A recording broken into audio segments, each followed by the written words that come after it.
c'est parti. Bonjour Marie.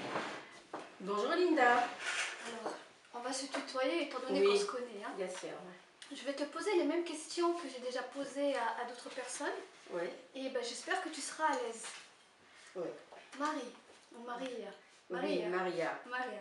Je peux te demander ton âge? Oui, j'ai 68 ans. 68 ans.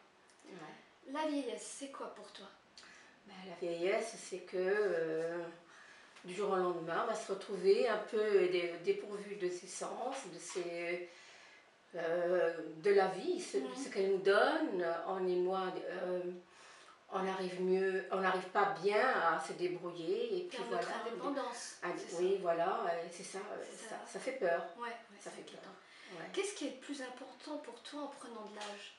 En prenant de l'âge, c'est quand j'aimerais bien qu'il y ait quelqu'un qui s'occupe un peu, La présence. La présence de quelqu'un qui vienne nous voir, parce que c'est vrai, une fois qu'on est un peu âgé, on est seul. Ouais. Quelqu'un qui rassure tes inquiétudes. Voilà, c'est ça. D'accord. Ouais. D'accord.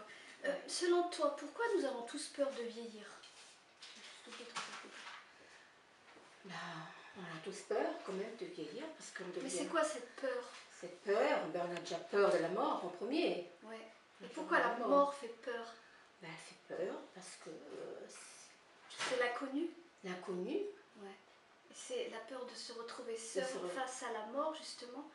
Je pense qu'on a tous besoin de cette main, de cette présence. Voilà, cette présence, sentir que quelqu'un est à côté de nous, qu'on nous tient la main, c'est ce qu'on fait dans les maisons de retraite. Hein. Voilà. Ouais. Qu'est-ce qui pourrait rassurer notre vieillesse à tous, selon toi? On en revient à ce qu'on a dit tout à l'heure. Oui, ben pour moi, ça serait qu'il y a quand même des bénévoles qui s'engagent dans des maisons de retraite, voilà, pour que c'est vrai que le personnel hospitalier puisse accepter justement les bénévoles, c'est ça les aussi. Les bénévoles, oui, voilà. Moi, je fais des bénévolats depuis au moins 12 ans. Depuis 12 ans. Et puis, j'aime bien être là-bas avec les personnes âgées, être là à l'écoute. Ben, on leur fait peut-être des petits plaisirs. Ouais. On leur fait des gâteaux de Noël, on leur prépare des apéritifs qui prenaient de temps. Je souris parce que comme je vois qu'on a derrière un metteur en scène qui me fait le signe 7, 8, donc du coup, ne tenez pas compte de mon sourire, il n'a rien à voir avec ce que Marie explique, hein, c'est parce qu'on a quelqu'un derrière, je vous le présenterai tout à l'heure. C'est vrai que les bénévoles, ça c'est en importance, parce que justement, on passera tous le cap de la vieillesse, de la tristesse, de la solitude, parce que beaucoup ont des enfants, d'autres n'en ont pas. Oui. Beaucoup mettent de la place et de l'espérance sur les enfants. Et finalement, avec le temps, on s'aperçoit qu'il ne faut pas trop compter dessus non plus. Non, non. C'est pour ça, c'est important un peu ce que toi tu fais aussi, le bénévolat, être présent en maison de retraite ou ailleurs, en séjour, pour dire, ben, vous n'êtes pas forcément seul, on vient vous voir, si ça vous convient, eh bien, on vient régulièrement discuter, parler, c'est important. C'est important. Eh bien, nous, on a une belle équipe, on est de 8 personnes, 8 bénévoles. Mais on n'ose pas le citer pour l'instant. Non. On le dira prochainement, hein, si ça passe. Mais ce que tu fais, c'est formidable. Moi, je suis toujours partie dans ce sens-là. L'important, c'est d'être présent. Très, très important. Oui, parce que la vieillesse, en fin de compte, si on regarde bien les choses, c'est la solitude. Oui. Ouais. C'est beaucoup de solitude. On a tout eu avant. On a eu la gloire, on peut dire. On a eu la jeunesse, on a profité de plein de choses. Ouais. Et à un moment donné, il y a les années, il y a la compréhension des gens, du monde, de ce qui est important pour les gens. Et finalement, on s'aperçoit que ce soit même nos proches ou des étrangers, ils ne portent pas la même importance à la vieillesse. Et donc, c'est ce qui est plus ou moins inquiétant, quoi. Oui, tout à fait d'accord. Maria, qu'est-ce qu'ils ont été tes rêves? Quels étaient tes rêves auparavant? Mes rêves? On a tous eu des rêves, hein, nos rêves de jeunes filles, de jeunes femmes. Et... Oh, mes rêves, ça a toujours été le bonheur de ma famille, de mes enfants. Et pour ça, je crois que le Seigneur m'a comblée. Voilà. On s'en remet, je veux dire, c'est vrai quand on est heureuse et que tout se passe comme on souhaite, je veux dire, ça nous comble. Hein. Ça me comble, oui. Et je remercie le Seigneur parce que j'ai quand même eu la chance avec mes enfants, voilà. Et c'est merveilleux. Oui, c'est une chance, c'est vrai. Voilà. Quels sont tes souhaits à présent, Maria? Ah, mes souhaits, là. Il y a des souhaits qu'on n'ose pas dire, qu'on ne dira jamais, qu'on gardera pour soi, mais on aimerait bien qu'ils soient aussi compris, sans qu'on ait besoin de les exprimer. Enfin, mes souhaits personnels, pour moi, c'est les personnes âgées. D'accord. Ça me tient beaucoup à cœur. C'est bien.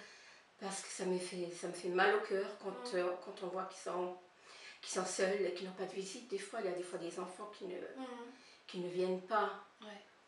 On se pose la question, ils ont tout misé sur les enfants et voilà, finalement, à ce moment-là, ils se retrouvent seuls. Quel est le sens de cette vie finalement? Faire des enfants, compter toute la vie sur nos enfants en pensant que tout ce qu'on a fait en privation, la plupart du temps, hein, étant donné que beaucoup ont eu la vie dure, et se aperçoivent qu'on se retrouve seul. Donc c'est vrai que c'est un peu amer, hein, c'est terrible. Hein. Donc tes rêves, à présent, c'est plutôt te tourner vers les gens. Oui, oui. Tu es plutôt dans l'altruisme, dans le dans le bien-être des personnes âgées. C'est super. J'y tiens. C'est très bien. Penses-tu que nos politiques actuelles se soucient vraiment de nos aînés? Que ce soit les conditions à la maison, que ce soit pour qu'ils puissent vieillir et mourir à la maison, en étant bien accompagnés, en ayant les bons professionnels de santé qui puissent venir...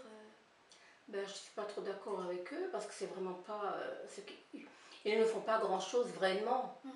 Moi, je pense personnellement qu'ils ne font pas grand-chose vraiment pour les personnes. C'est pas suffisant. C'est pas suffisant. C'est beaucoup de démarches politiques quand il y a les élections, mais quant à se passer, c'est une toute autre histoire, hein, c'est vrai. Selon toi, qu'est-ce qui serait bon de faire pour rendre la vieillesse moins triste? On en revient toujours à la même question. Être présent, voilà. Être présent, être là à l'écoute. Hein, parce que si on regarde bien les choses, hein, on peut tout avoir, mais finalement ce qui nous rend le plus heureux, c'est vraiment la compagnie, la présence, la communication et les gens qui viennent pour parler de tout et de rien, mais au moins on se sent existant. Puis eux, ils sont heureux quand ils oui, ils sont heureux. Les petites lumières. Hein. Oui, et c'est ça notre bonheur. Ouais, c'est vrai, c'est vrai. Avec les années, qu'est-ce que tu as compris des gens et de la vie en général? Moi, je dirais que le monde, les personnes deviennent de plus en plus égoïstes. Oui. Qui ne veulent pas se prendre du temps pour les autres. Oui, c'est vrai. Et ça me fait mal au cœur. Oui, c'est vrai. Cet égoïsme, finalement, à un moment donné, on le paye tous. Hein, puisque, comme on dit, la roue tourne pour tout le monde. Hein, voilà. Toutes tes expériences, penses-tu que la vie vaut quand même le coup d'être vécue? Ah oui, bien sûr. Ah oui. Positive toujours. Oui, hein. C'est important. Et si c'était à refaire, c'est la dernière question, qu'est-ce que tu ferais de différent dans ta vie? Qu'est-ce que je ferais de différent? Il y en a, ils disent, je changerai de mari, d'autres, je changerai de femme, d'autres, je changerai de métier. Donc, tu vois, c'est à un moment donné, quand les années passent, il y a les petits regrets, j'aurais dû faire ceci comme ça, ou j'aurais dû prendre ce chemin, ou j'aurais dû écouter les conseils d'un tel, de ma mère, de mon père, ma soeur, ou de la grand-mère. Il y a tellement de regrets, des fois, qui peuvent faire en sorte que notre vie suit notre trajectoire. Non, moi je pense que je fais toujours le bon choix. Je serai présent et je suis heureuse de ce que tu as fait. De ce que j'ai fait. Je n'ai pas de regrets. Ouais. Pas de regrets. En général, quand il y a quelque chose qui ne va pas, il faut trouver tout de suite une autre voie qui convient. Qui convient, voilà. Pour éviter ce regret, ce mal-être intérieur qui se nourrit. Hein. Mais écoute, Marie, ça m'a fait plaisir en même temps de te revoir. Hein. On en reparlera à l'occasion de ce que tu fais pour ton prochain, c'est super. Et je te dis à bientôt pour une prochaine interview. À bientôt, Linda. Et merci de ce bel accueil. Et je dis à bientôt à mes amis de Bientraitance. Et merci à toi, Linda. À très bientôt. Ciao, ciao. Ciao. Voilà, on va appuyer sur le bouton, clic, clic, et je me vais.